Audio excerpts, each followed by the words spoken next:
Bon mois de décembre sur la chaîne 54, madame, monsieur, bonjour, bonsoir, le journal des titres, bienvenue. L'hôpital Isaïe Gentil, situé dans la commune de Cité-Soleil, rouvre officiellement ses portes lundi.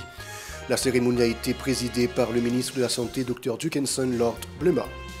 Des tirs nourris ont été signalés lundi dans plusieurs zones de l'aire métropolitaine de Port-au-Prince, notamment sur la route de l'aéroport Toussaint-Louverture et dans la zone de Drouillard. Le Conseil présidentiel de transition CPT condamne fermement l'attitude des agents des forces de l'ordre qui ont intercepté une ambulance du MSF et exécuté 2 patients le 11 novembre dernier. 26 ressortissants haïtiens, dont 2 enfants en Dominicanie, sont tombés malades dimanche après avoir consommé un jus sur un champ d'oignons où ils travaillaient à Assoua. Restez avec nos pôles développement. De retour, comme annoncé en titre, 26 ressortissants haïtiens, dont 2 enfants vivant en Dominicanie, ont été victimes de fortes douleurs abdominales dimanche sur un champ d'oignons alors qu'ils travaillaient à Assoua.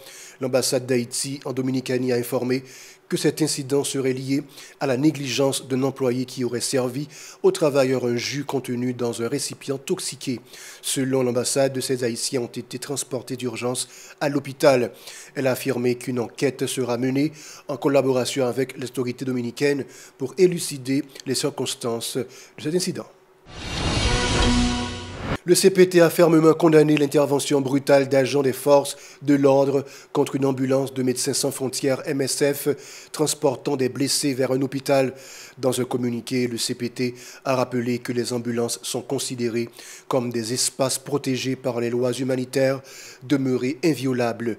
Il a qualifié cet incident de violation grave du devoir fondamental de protection envers les personnes en difficulté. Il a recommandé à l'institution policière de diligenter une enquête approfondie sur cette affaire. Cet événement s'inscrit dans un contexte de violence préoccupant. Le 11 novembre dernier, dans la zone de Delma 33, des agents de la PNH et des membres d'une brigade d'autodéfense ont intercepté une ambulance appartenant à MSF. 2 blessés à bord du véhicule avaient été exécutés. Le ministre de la Santé publique et de la Population, Dr Dickinson Lord Blema, a officiellement rouvert lundi la maternité Isaïe Gentil et Léon Audin, plus connu sous le nom d'hôpital Chancerelle, situé dans la commune de Cité-Soleil. Cette cérémonie de réouverture s'est déroulée en présence des partenaires techniques et financiers, dont Alima. Dans son discours, le ministre a souligné l'importance d'un engagement citoyen pour renforcer la sécurité et améliorer les conditions de santé publique. Après 9 mois de dysfonctionnement, cette réouverture permettra aux femmes enceintes d'avoir accès à des soins de qualité et de réduire le taux de mortalité maternelle et infantile. Le collectif des douaniers haïtiens CDH a dénoncé les rumeurs selon lesquelles la Direction générale de l'administration générale des douanes ferait partie d'une vaste enchère entre les membres de la classe économique haïtienne. Dans une note publiée lundi, le CDH a exhorté les autorités à prévenir tout changement susceptible de compromettre les progrès réalisés dans ce secteur stratégique. Le collectif a également rappelé que les conditions socio-économiques actuelles du pays ne permettent pas de tolérer un marchandage des institutions d'importance cruciale. Le CDH a affirmé qu'il suit de près l'évolution de la situation pour réagir en conséquence. Dossier santé à l'occasion de la journée mondiale du sida célébrée dimanche, le conseiller président Louis-Gérald Gilles a rendu hommage aux partenaires nationaux et internationaux pour leurs efforts soutenus dans ce combat. De son côté, les Nations Unies ont salué les progrès significatifs réalisés dans le pays. La chef du bureau intégré des Nations Unies en Haïti, BINU, Maria Isabel Salvador, a encouragé à poursuivre ses efforts en vue d'un avenir libéré du VIH-Sida. Le syndicat des ouvriers et ouvrières conséquents de l'électricité d'Haïti a dénoncé des pratiques de corruption au sein de l'institution. Selon le SOCLED EDH Henri d'Orsainville, ces actes de corruption entraînent de graves conséquences négatives sur le fonctionnement de l'EDH. Écoutons-le au micro de Yasmine Sanon et de Marie-Carmel Auguste. Jeudi, nous prenons une autorisation pour que nous venions parler de corruption qu'a fait en dedans EDH. Famille Lavalas, en tant que parti politique, qui toujours a prôné que il n'est pas croire dans la corruption, il n'est pas accepter la corruption.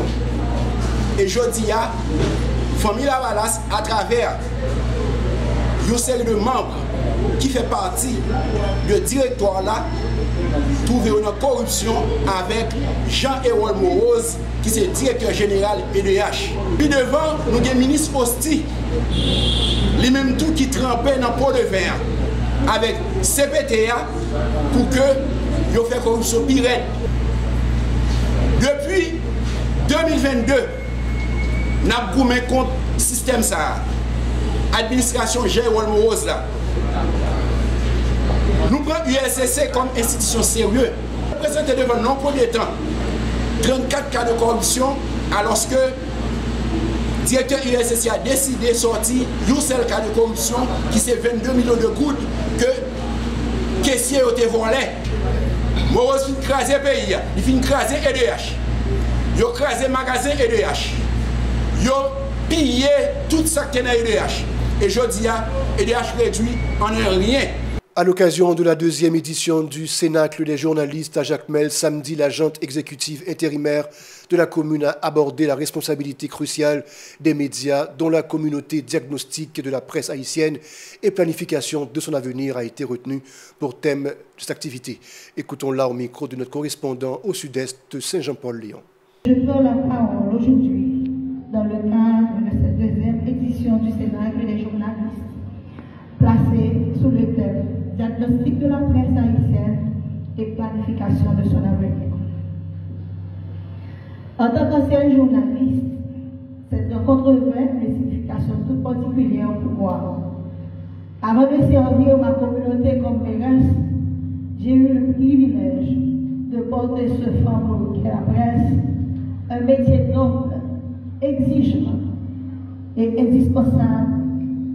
Aujourd'hui encore, je reste solidaire de celles et ceux qui continuent à informer, à analyser et à éveiller les consciences dans un contexte national souvent difficile.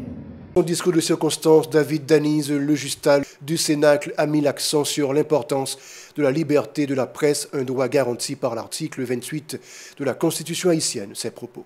La liberté de la presse, ce bijou rare et précieux, est garanti par notre Constitution. L'article 28 stipule que tout Haïtien a le droit d'exprimer librement ses opinions en toute manière par la voie qu'il choisit. Cette liberté se concrétise principalement à travers libre qui éduque la population et veille à préserver les principes et les valeurs de notre société. Ces 30 dernières années, le paysage médiatique haïtien a connu un essor considérable. La révolution numérique et l'avènement des réseaux sociaux ont multiplié le nombre de journalistes et d'acteurs médiatiques. Cependant, cette expansion, au lieu de renforcer le secteur, semble parfois l'affaiblir. Des influenceurs en quête de views et de gains faciles sombrent dans le sensationnel, voire dans la calomnie, au détriment d'une information crédible et responsable.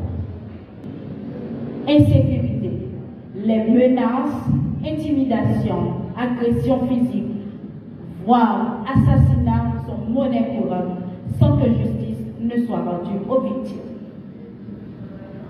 Formation insuffisante, les normes d'entrée dans la profession ne sont pas bien établies et les écoles de journalistes manquent de spécialisation. Ces défis rendent l'exercice du métier de journaliste de plus en plus dangereux, notamment face à la prolifération des gangs armés. Le réseau des jeunes leaders haïtiens RJL Haïti a proposé la mise en place d'une commission pour la paix et la réconciliation chargée de réunir les acteurs politiques et toutes les forces vives de la nation dans le cadre d'un dialogue national. Cette initiative vise à trouver une issue à la crise multidimensionnelle qui secoue actuellement le pays. Dans un appel à la conscience collective, le RJL Haïti a exhorté à mettre un terme aux luttes intestines qui minent la stabilité nationale. L'organisation a également souligné que la résolution des problèmes d'Haïti ne peut reposer sur la communauté internationale, mais doit émaner d'un sursaut d'unité et de responsabilité de la part des citoyens dont l'esprit de fierté hérité de l'histoire du premier peuple noir à avoir conquis son indépendance. Voilà, c'est la fin du journal. Restez avec nous pour la suite de la programmation.